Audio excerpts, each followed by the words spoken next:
سارے پاکستانیوں جن کا جینا مرنا ادھر ہے ہماری طرح کے لوگوں کا، ساروں کو یہ آج سمجھ آنا چاہیے کہ یہ ہم سب کی بربادی ہے. ان کو کوئی فرق نہیں پڑے گا، کیونکہ جنہوں کے پیسے باہر پڑے ہیں، جن کے ڈالرز باہر پڑے ہوئے ہیں، ان کو کوئی فرق نہیں پڑے گا جس طرف یہ قوم جا رہی ہے.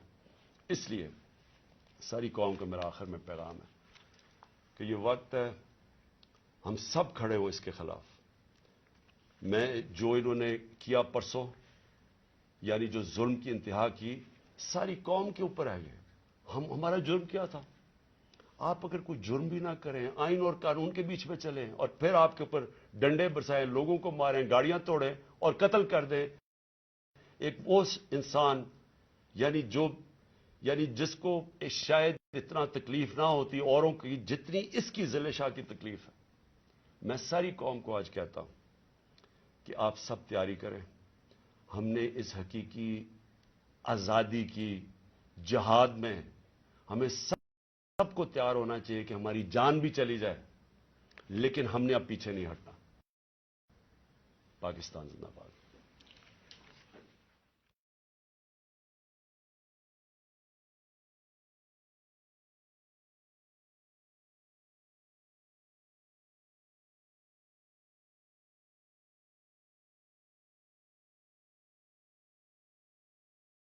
Block plus. Block plus. Plus. جو کارکن ہیں تحریک انصاف کے، میں خاص طور پہ آج آپ کو مبارک دیتا ہوں. کس چیز کی مبارک؟ کہ جب سے